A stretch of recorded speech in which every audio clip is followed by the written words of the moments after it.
हमायूं साहब, सबसे पहले तो ये बताइएगा कि क्या इमरान खान से अडयाला जेल में मिलने के लिए कोई पार्टी लीडरशिप ने कोई ख़ास लिस्टें बनाई हैं कि फ़लाँ शख्स मिल सकता है, फ़लाँ शख्स नहीं मिल सकता?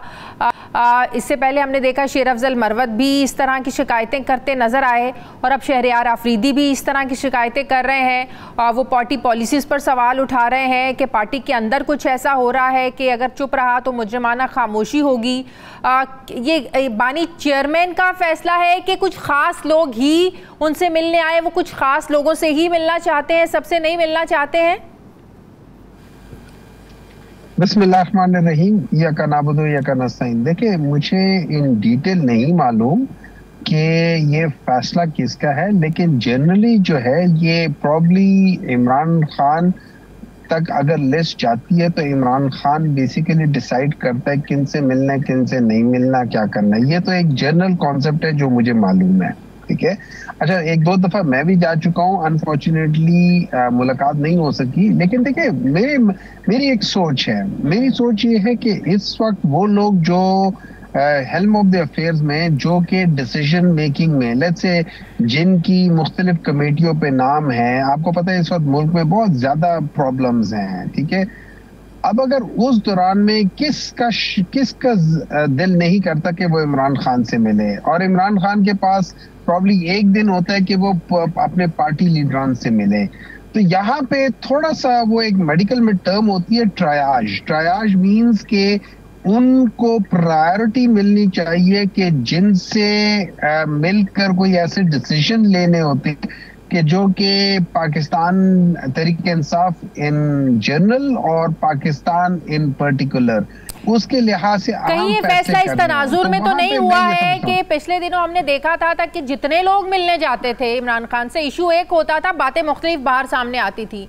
बैरिस्टर गौहर साहब कुछ कहते थे, रऊफ असद साहब कुछ कहते थे, शेर अफजल मरवत साहब कुछ कहते थे। मतलब कि जितने लोग मिलने जाते थे मसला एक होता था, बातें जवाब मुख्तलिफ आते थे। एक फलां कहता था खान साहब ने ये कहा, दूसरा शख्स कहता था खान साहब ये कहा। क्या ऐसी तमाम कन्फ्यूजन से बचने के लिए आप समझते हैं ये पार्टी ने फैसला किया है? देखिए, मुझे चूंकि डिटेल का नहीं पता कि पार्टी ने क्या फैसला किया है, इसमें कोई शक नहीं। मेरा नहीं ख्याल कि, अच्छा, मैं पर्सनली ये समझता हूँ कि मेरा नहीं ख्याल कि वहां से जो बाहर आता था वो कुछ और कहता था। मेरे ख्याल में ऐसा होता है, जब मैं आपसे एक बात कर रहा हूँ तो अब मेरे बात करने का और सवाल करने का जो तो तरीका है वो हो सकता है आपके सवाल करने के तरीके से फर्क हो। तो आपने जिस कॉन्टेक्स्ट में आपने सवाल किया है उसका जो जवाब आया होगा, उस कॉन्टेक्स्ट में आपको बास चीजों का जवाब जरा फर्क मिलेगा, और मैं जिस कॉन्टेक्स्ट में सवाल करूंगा उस कॉन्टेक्स्ट में जो मुझे जवाब मिलेगा वो शायद जरा फर्क हो। ये एक कॉमन प्रॉब्लम होती है जब लीडरशिप के साथ डायरेक्ट कनेक्शन टूटा हुआ होता है और आप दरमियान में, मतलब अवाम को दरमियान में लीडर की डायरेक्ट बात नहीं पता चल रही, वो इनडायरेक्ट बात पता चलती है। इसमें तो बहुत सारी चीजें वो आ जाती है। तो मैं पर्सनली अगर देखें, मेरे लिए ये छोटी मोटी प्रॉब्लम्स है। मेरे लिए जो असल चीज है वो ये है कि इंशाल्लाह ताला ये 2-3 दिनों में, 4 दिनों में ये सारे केसेस जो गलत तरीके से इमरान खान पे किए हुए थे, जब वो खत्म हो जाएंगे तो इमरान खान को फिर जेल में रखना अनटिल अनलेस ये जो 2 घटिया किस्म के और चीजें कर रही हैं पंजाब हुकूमत और ये सारे मिलके जो उनको जेल में रखने के लिए कर रहे हैं, अदरवाइज जब वो बाहर आ जाएंगे हफ्ता 10 दिन, 2 हफ्ते में, महीने में, तो फिर इंशाल्लाह ये सारे मसले हल हो जाएंगे। तो मैं इनको बहुत ज्यादा अहमियत नहीं देता हूँ, लेकिन हाँ, आप लोग क्या समझते हैं कि 2-3 हफ्ते में, 1 महीने में इमरान खान बाहर आ सकते हैं?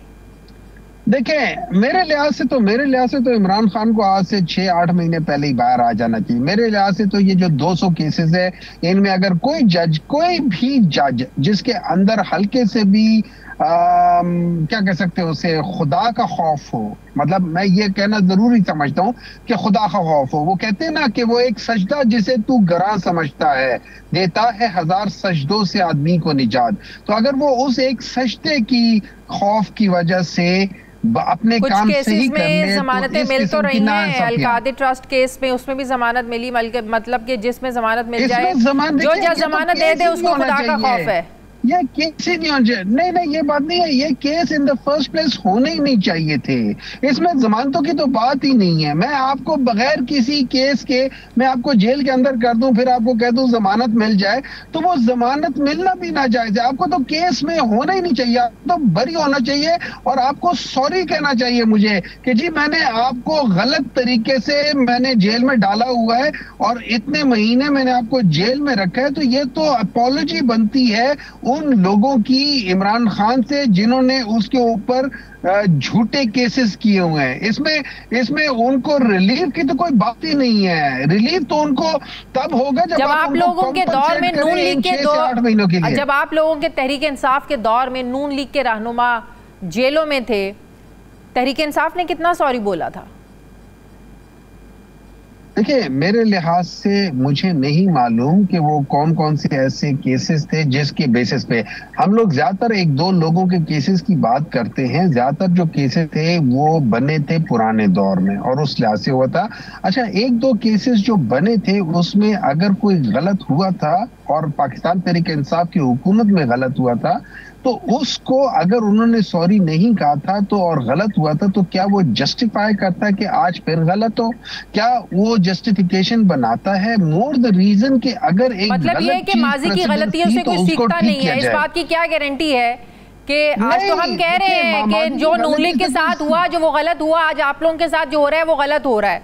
तो मसला ये है कि जब ऑपोजिशन में रहने वाले मुसीबतें सहने वाले जब इक्तदार में आते हैं तो वो माजी भूल जाते हैं, फिर उनके सरों पर वो इक्तदार का एक भूत सवार हो जाता है, फिर तो उनको मीडिया भी बुरा लगता है, फिर ऑपोजिशन सब कुछ बुरा लगता है।